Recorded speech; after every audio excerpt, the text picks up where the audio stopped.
Hello, and welcome to Things from the 80s that kids today just wouldn't understand. Getting straight into it, waiting for a commercial break if you had to go pee.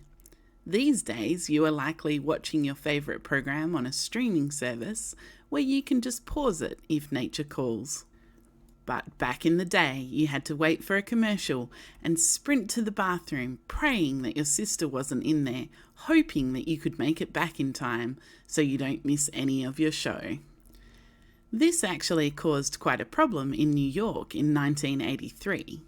MASH had been a long-running show starting in 1972. When the last episode aired in February of 83, everybody was glued to their seats to see what becomes of their beloved characters. 3 minutes after the end of the show, approximately 1 million people in New York all flushed their toilet at the same time, flooding the sewers with 6.7 million gallons of water all at once. Speaking of sad endings, there is another event that left kids of the 80s emotionally scarred for life. And I'm going to put up a little warning here that some viewers may find this next image disturbing. I still can't even look. I must have been about 5 years old, and my mum had to carry me out of the movie theatre while I was screaming my little heart out.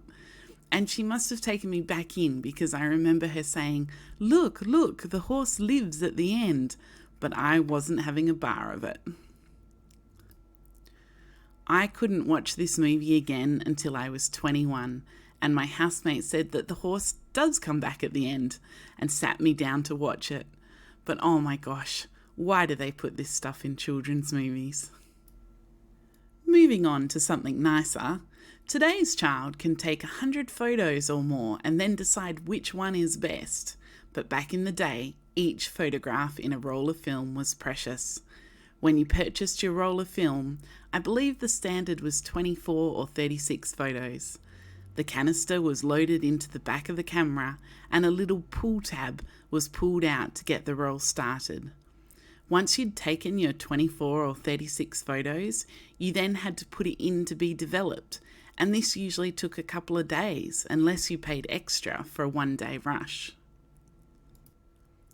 You had no idea how they would turn out, and if you had accidentally opened the back of the camera and exposed the film to sunlight, then the whole set would be ruined. But it was fun to collect them and get back home and go through them together, and then carefully put them into photo albums, or just shove them in a drawer or a shoebox. I love that we can easily take pictures anywhere now with our mobile phones. Speaking of the phone, kids today will never understand the frustration of using a dial phone. Each number had to be pulled all the way around, and if you got a number wrong, you had to hang up and just start again. And once you had your friend on the phone, you were stuck in one place, and people could overhear your conversation. When I was a kid, we used to say, "I have a broken leg," and that meant that the parents were in earshot. It's not all that stealth now that I look back on it. Smoking on aeroplanes. In today's anti-smoking world, it is hard to believe that aeroplanes once had a smoking and a non-smoking section. Even though all the passengers are trapped together in a tin can, all breathing the same air, half the plane might be smoking. This could not have been pleasant for the non-smokers on the plane. Matching top and bottom tracksuits. Yep, we were super styling in the 80s with matching tops and bottoms being a thing. And if you had a scrunchie to match, then that was next level fashion. Printer paper. The very first printers used a special type of paper that had holes on the side to feed it through the machine. And then, once your document was all printed out, you had to carefully tear off the sides of the paper and get rid of them. Watching TV without a remote. Back in the day, we had to get up off the couch to change the channel on the TV.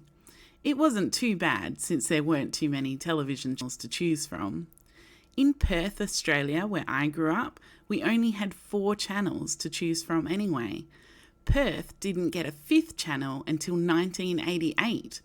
And I remember honestly thinking that 5 channels was a bit much. As kids, we used to wait eagerly for the TV guide and sit down and highlight which programs we wanted to watch that week.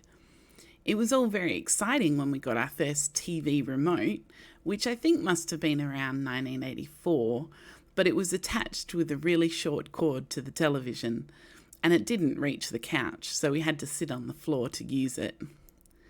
The other thing about television in the 80s was that it wasn't 24/7. Programming would stop around midnight or 1 or 2 a.m. And then you had this until it started again at around 5 or 6 a.m.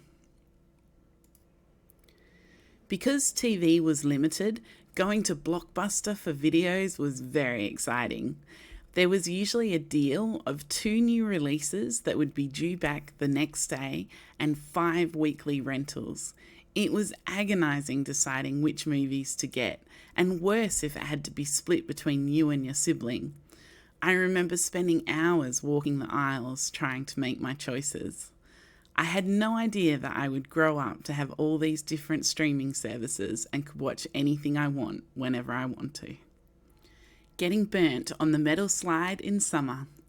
Instead of plastic, 80s playgrounds were made of metal, and that stuff baked red hot in the summer sun. In your excitement, you would plonk your butt down without thinking and burn your thighs as you slid downwards. I'm going to add to this burning your butt on hot vinyl of the car seat. In the 80s, car seat covers were made of vinyl, which is made from plastic. It's more hard wearing than cloth and easier to clean, but if you park your car in the sun on a hot day, that stuff burns bad when you sit on it. Magazines. Without the internet, we turned to magazines to know how our favourite stars lived, who they were dating, or what the latest gossip was from Hollywood. The cool thing was that with the magazines, they were packed with pictures, some even having a fold-out centerfold poster. You could carefully cut out every picture of your Hollywood crush and stick them up all over your bedroom. Drive-in movie theatres. Well, these had their heyday in the 50s and the 60s, and there are still a few around today. This was one of my most favourite things to do as a kid in the 80s. We didn't have big screen TVs or home theatres, so going to the movies in a car was exciting. Mum and Dad would put our bedding in the car, we'd find our spot, get our snacks, attach the little speaker to the car window and settle in for a double feature. It was awesome. The 80s was a wonderful time to grow up, but so much has changed between then and now. I hope you enjoyed this little trip down memory lane. Let me know in the comments what you remember most from the 80s, and don't forget to give this video a thumbs up and subscribe to my channel for more videos. Thanks so much for watching.